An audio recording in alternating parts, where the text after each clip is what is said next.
This is how we like to approach with clients is come back with 3 potential solutions to every problem. And then let the business owner make a decision because they make business decisions all day, every day. So every single decision should be framed up and here's the problem statement. Here's solution 1, solution 2, solution 3. Here's the pros, the cons, and the projected ROI of every single solution. Now you're the business owner. You can make a decision from one of these 3 choices because you're used to making business decisions all day, every day. And then once you make that decision, we will go drive that through implementation.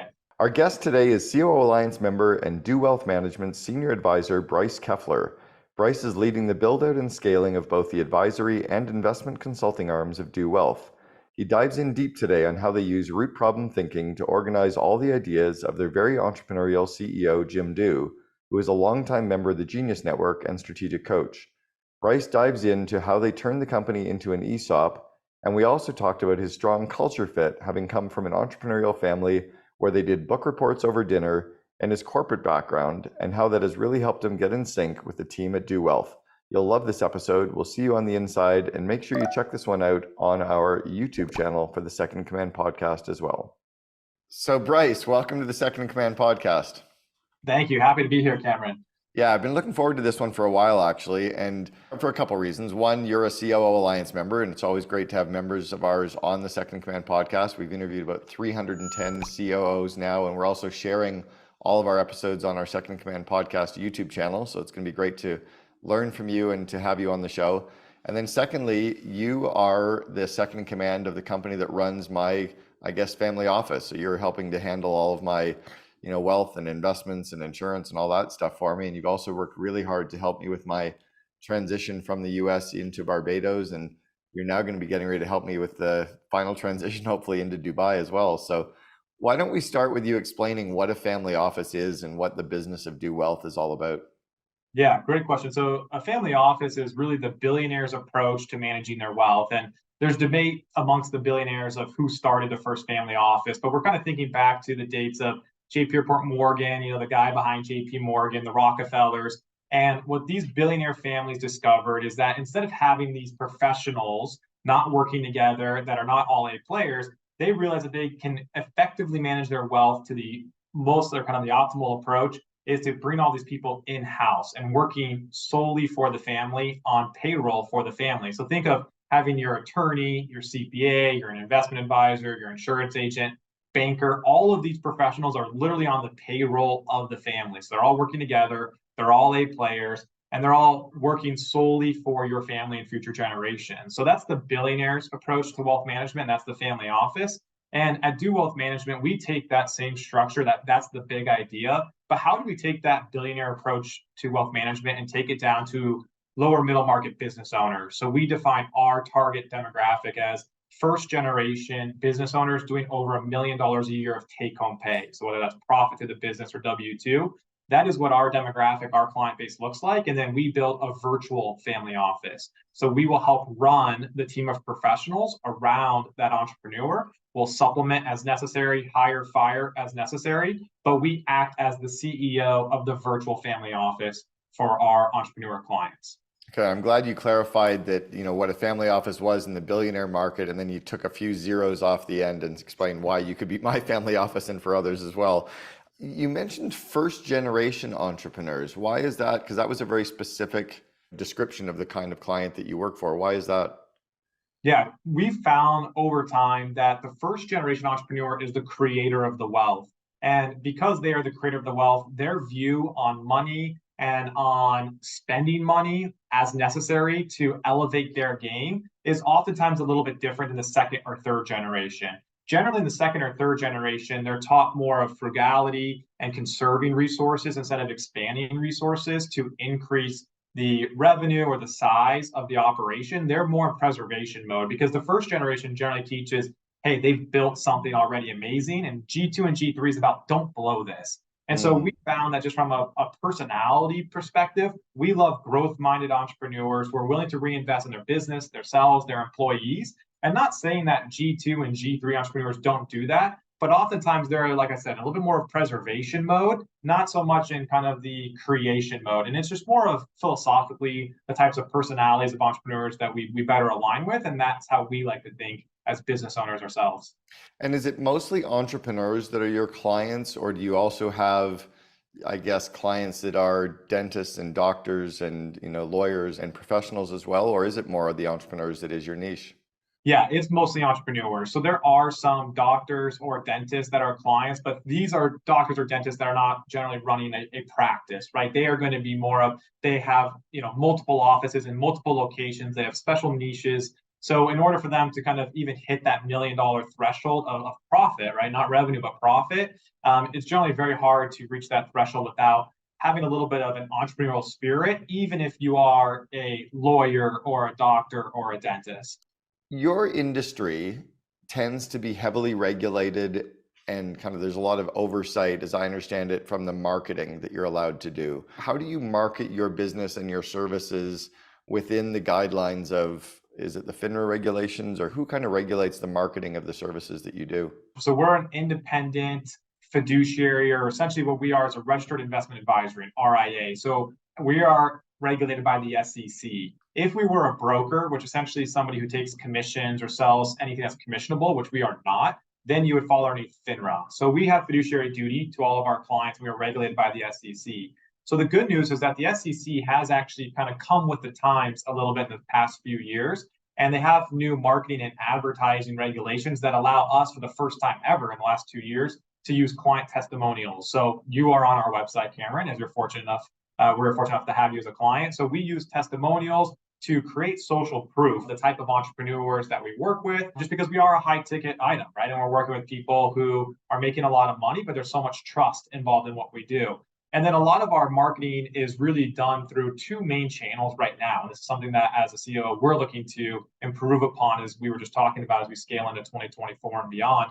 But about 40% of all of our new clients come in through organic acquisition through masterminds. So as you're very well aware of, like Joe Polish's Genius Network, Wellspring, there's a few other masterminds my CEO and the co-founders are involved with, and that's where about 40% of our new clients come in through. The other 60% come in through referrals from our existing entrepreneurs. And then as we look to 2024 and beyond, we're just now starting to build out more of kind of videos, content, and then drip content materials. And then we'll start doing more targeted ads, warm outreach, et cetera, starting in 2024. Now that this year has really been built on infrastructure, getting the right people in the right chair, and building our back end system. So starting next year, we'll add a third tranche, which, like I said, will be paid media, warm outreach. And that's just as we're looking to kind of, when I think of the pie chart of business acquisition, that 40% of organic acquisition through masterminds is really dependent on two individuals in this firm. And so from an enterprise value perspective, it's a risk. And so we want to get that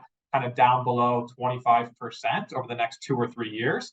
Yet we don't want to shrink. We want to continue to grow. So therefore, we need new avenues to kind of diversify our pie chart, so to speak, when we're thinking about how we're acquiring new business owners. By meaning that the 40% can be a risk when you're depending on those two individuals, it also doesn't really scale, right? You can't triple the size of your company and rely on two people to be going to all these masterminds. They'd have to go to 3 times as many masterminds to get 3 times as many members. So you're going to layer in marketing on top of that then.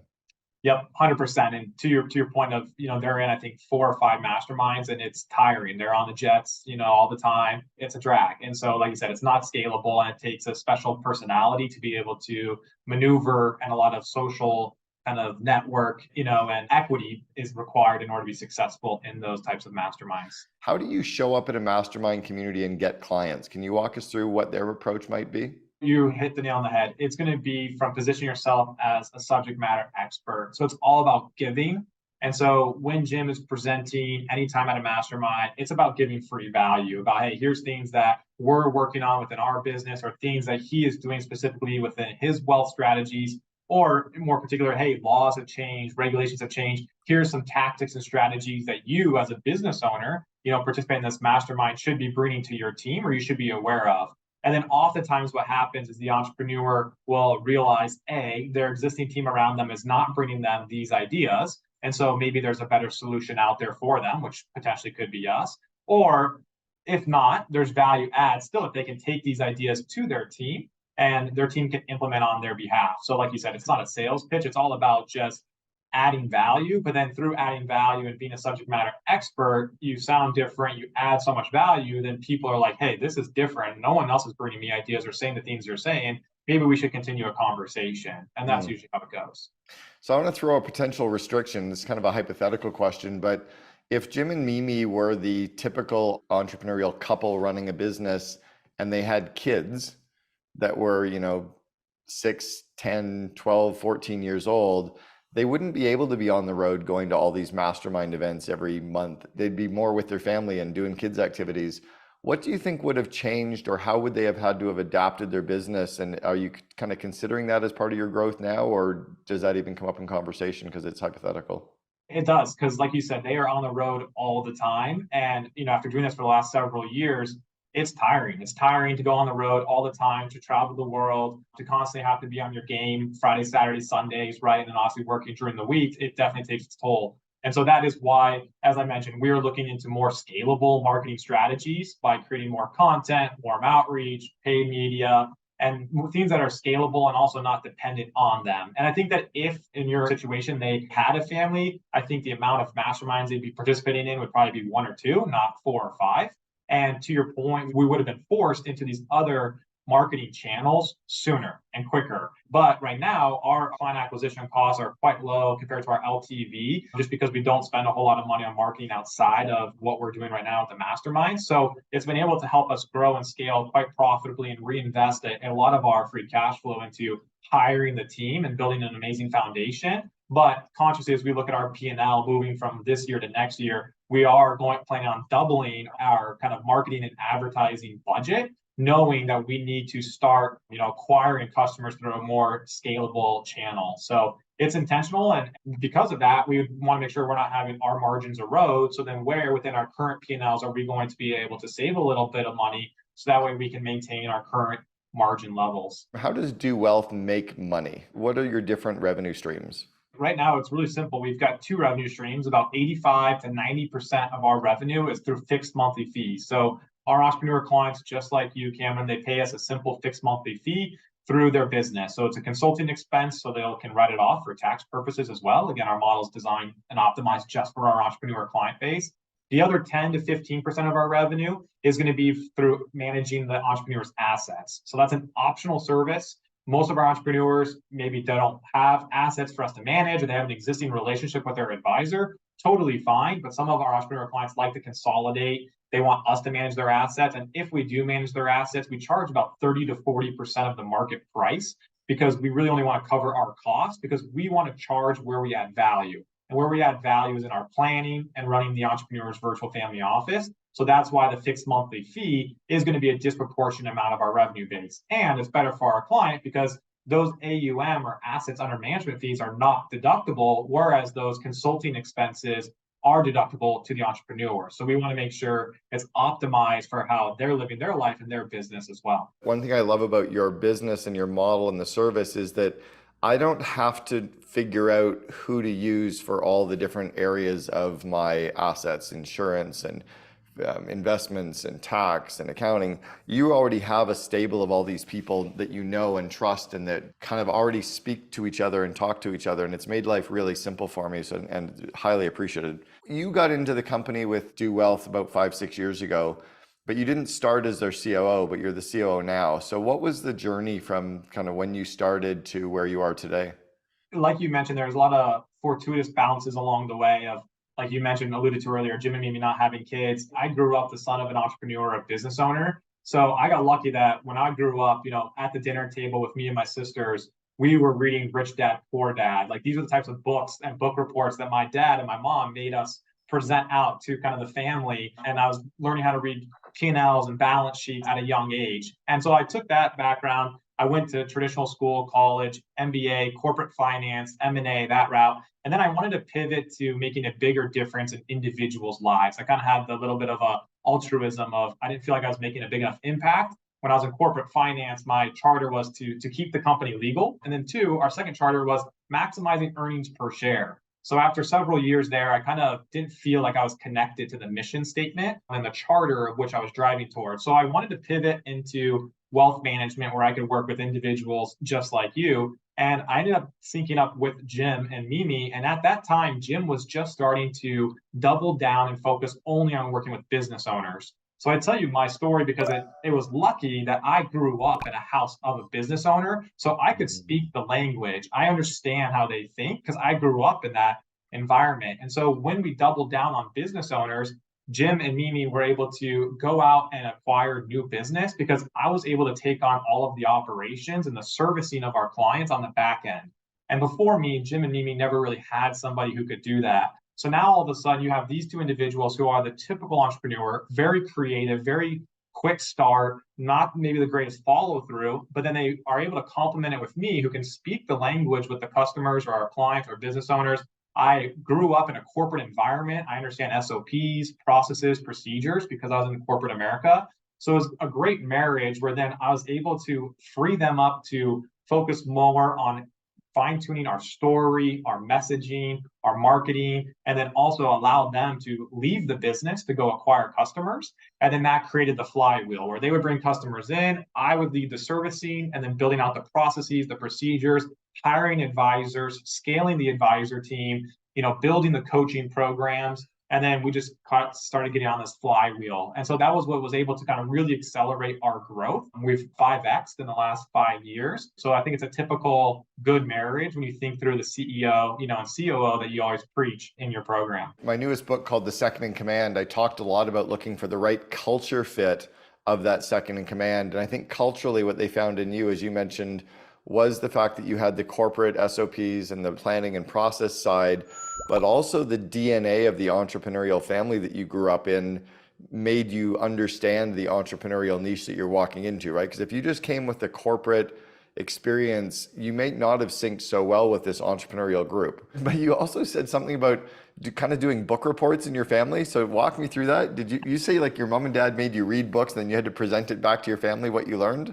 Yeah, so in high school, myself and three sisters, and I remember being 14 years old, and Rich Dad Poor Dad, Robert Kiyosaki, that book, and my dad made all of us read it, and then we all had to do a write up and a presentation on what our key learnings were from that. So literally, we would do dinner, and I grew up in the family where you had to ask to be excused from the dinner table, and so no one was leaving the table, until you presented out your findings on the books, and so that was just kind of the type of environment we were raised in, and I remember my dad teaching all of us, forcing all of us. He gave us, I think, maybe $10,000 each. And we bought stocks, we would choose. And I remember at that time, like Apple had just released maybe like the iPod, and I thought it was cool. So I was like, let's buy Apple. And then, I ended up going to the moon. And so I thought I was great at investing in stocks, but it was just luck. But it was just that type of stuff that he wanted us all to get exposure and, wanted us to get our feet wet. And I think I really appreciate that now looking back in hindsight. That started creating the financial literacy that I was able to grow and compound on. I was just fortunate that I started that compounding process at 14 years old or so, instead of at 24, 25. And so my curiosity in business and in finance started at such a young age that I think that gave me an advantage. That I was able to compound quite a bit of knowledge over my early years because I was able to really find what I have passion for. And I think that was a competitive advantage that's helped me kind of grow my personal career relatively quickly at a young age. You've obviously done your Kolbe profile. What are your 4 numbers from your Kolbe, and do you remember what Jim's are? Yeah, so I'm a 8'6" or 8842, and I do not know Jim's off the top of my head, but I do know he is an 8 quick start. I think he's kind of like a 4'4", 8'3" or something to that effect. Yeah, so I'm 4'3", 9'3", which is a very high quick start. So the 4 numbers, so anyone who's not familiar with the Kolbe A profile, the first number means you're high in fact finding, which means you start projects by asking lots of questions. The second number means follow through. And I've actually talked to Kathy Kolbe and David Kolbe about this. I think it's misnamed because it has nothing to do with following through on a project. It has to do with putting a system in place or a playbook or an SOP in place to start the project. So you're very high in asking questions and putting processes in place to initiate a project. The third number is somebody who starts the projects and figures it out as they go. It's like I'm going to hang a picture and I won't measure until I need to measure, and somehow it works itself out. But we're a little sloppy in the way we get going, but momentum creates momentum. And then the high 4th number is something called implementer. Again, I think it's mislabeled. It's the person that shows up with the tools or the implements to actually the models to then start the projects. And those tend to be like contractors or architects or engineers need to have physical models of the physical tools to start the project. So have you learned anything about your profile, and how do you mesh with somebody who doesn't start with asking lots of questions and doesn't start with putting SOPs in place? And how does he mesh with you when that's your style? It's more of, for me, making sure that we're really framing the problem statement appropriately, because there's constantly stuff thrown at me of like, what about this? What about that? Have you thought about this? Why aren't we doing this? Right? It's all of these different ideas. So each time it's more of, hey, let's frame up the problem statement. What are we actually trying to achieve here each time? And then usually, so that's kind of the first step. And he's kind of learned, okay, hey, here's the problem. And then he lets me kind of dissect it and then kind of put a framework together of, here's some potential solutions. Here's some of the pros and cons. What are your thoughts? And then I'll bounce it back over to him. So it's kind of like, I like to create menus, because I grew up in the world of, like I said, with entrepreneurs. And when I was in corporate finance, I love the idea of, and this is how we like to approach with clients, is come back with 3 potential solutions to every problem. And then let the business owner make a decision, because they make business decisions all day, every day. So every single decision should be framed up in, here's the problem statement. Here's solution 1, solution 2, solution 3. Here's the pros, the cons, and the projected ROI of every single solution. Now you're the business owner, just like if you're our client, you can make a decision from one of these 3 choices, because you're used to making business decisions all day, every day. And then once you make that decision, we will go drive that through implementation. And I use the same structure with Jim, the CEO, too, of, hey, here's the different solutions that I think can accomplish this problem that we've identified or that you've identified. Here's some solutions and kind of what I think are the pros and cons of each. Which do you like? And then based off of that, if I agree with it and that's my recommendation, sure, we'll drive it. If it's something that I disagree with, maybe I'll push back a little bit. But at the end of the day, it's all about then agreeing, getting bought in together, and then I'll go drive it with the team. And there's so much trust between us. I don't ever feel like there's any micromanaging, and it's also not in an entrepreneur or quick starts kind of DNA to micromanage. But then as long as I'm constantly delivering results, there's never any friction, because we've gotten aligned on the front end. I'm bought in, and then I will go drive it with the team. It's interesting. You're talking about what, Elon Musk and Ray Dalio term kind of first principles, right? Where you're going back to the root problem and then figuring out from there. It's use an example with marketing. You can get 15 great marketing ideas from people, but if they don't understand the root problem that we're trying to solve, some of those ideas might be great, but not now. Or some of those ideas might be great, but not necessarily solving the root cause or the root problem that we're actually really trying to build off of, right? So I used to say to the entrepreneur when they had all their ideas, like, I love that idea. Can I ask you a few questions? Yours, I love that idea. What's the root problem? Is that where you go with it? I think it's more of exactly that, of what are we trying to solve here? And usually I say, just so I'm clear, what exactly are we trying to solve? So that way I can get aligned with you. That's usually what I do, because sometimes maybe the request comes in as like, we should do this, but I'm a little bit confused on why. And I want to go back to, like you said, the first principles of like, there was something that triggered you to send this my way. What was that triggering event? And like, what was that pain point? So then that way, at least I'm now walking with you step by step. Because otherwise, if I just pick it up from where you've handed it off, and if I go implement something, I may completely miss the boat of what the root problem is and what you're actually trying to solve. So if I can go back and then now I can see like, okay, I see exactly what you see. Maybe I see things a little bit differently and we need to discuss that because I see a different problem.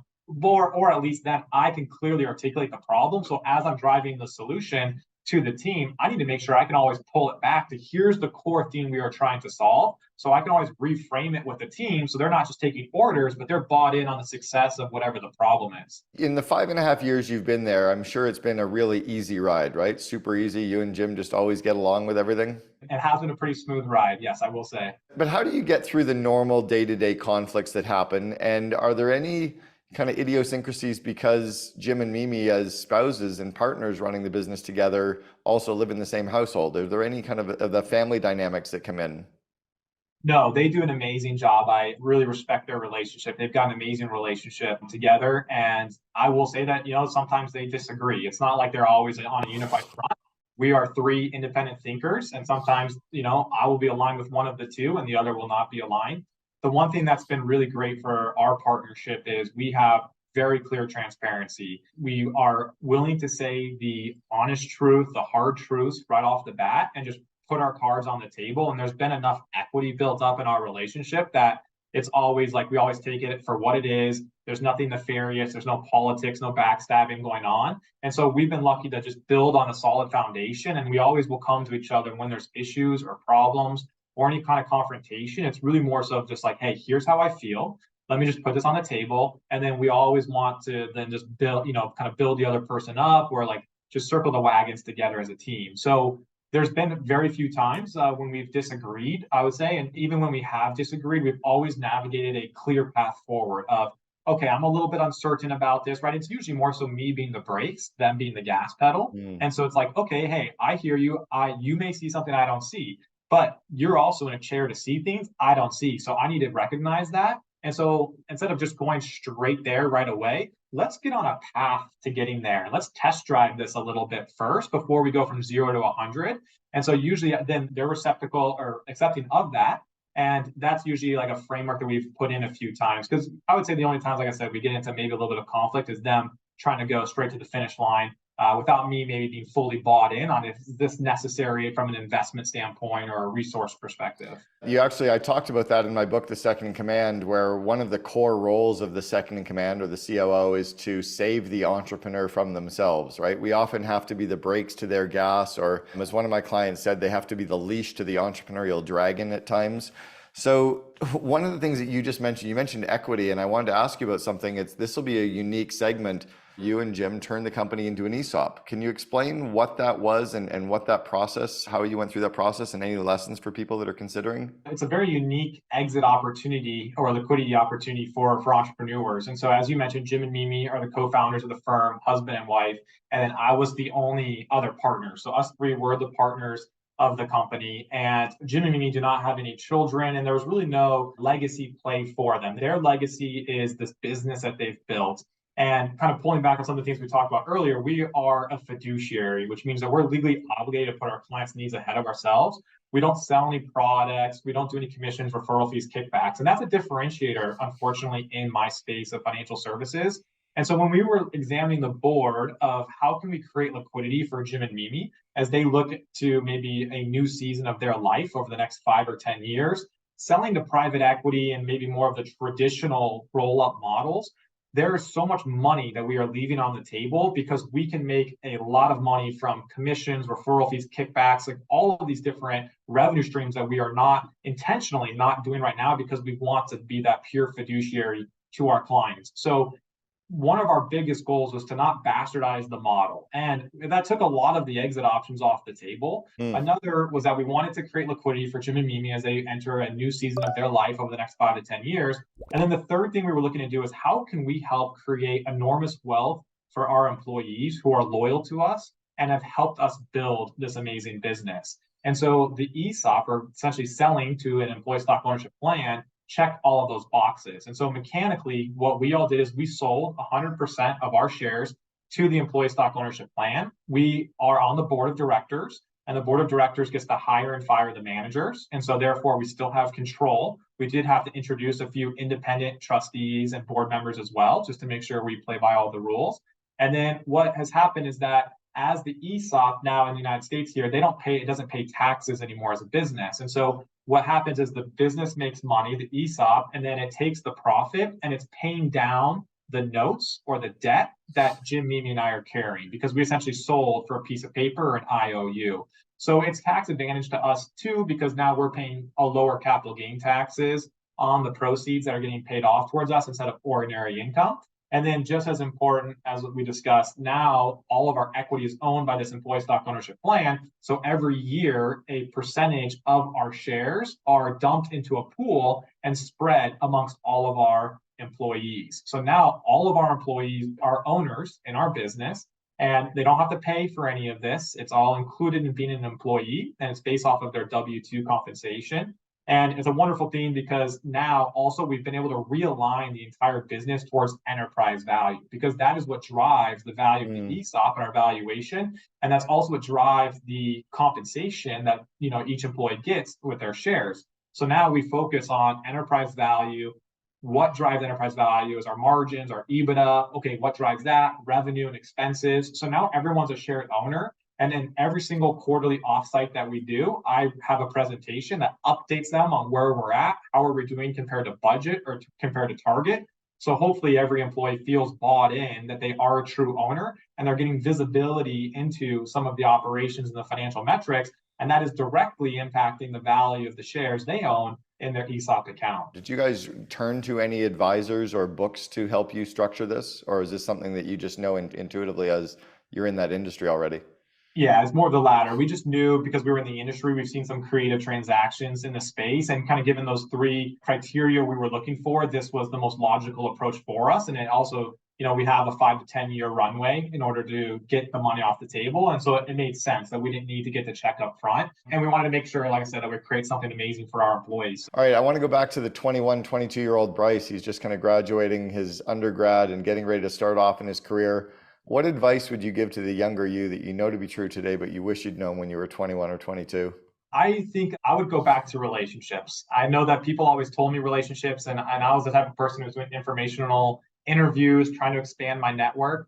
But I think that I would have parlayed even more into relationships than I did. And at that age, it's really hard to add value to anybody, but I would have tried to add as much value to as many people as I can, just so I can create more luck. Because I think there's you can increase your surface area for luck. The more you proactively reach out to people or add value to people, doors just happen to open up. And there's a study that I just recently read about kind of increasing your surface area for luck. And one of the big themes is working hard and networking and just going above and beyond instead of just staying at home and when you're done with work watching TV. And so I was always a huge proponent of compounding my knowledge, curious, growing through podcasts, through books, and I think that really helped me. But I would have doubled down also on the relationships and the networking, because I think that would have opened up even more doors even quicker than it did. Whereas now in the role that I'm in, it's all about relationships. It's all about trust. And if it's something that I don't have a solution to, if I can go into my network and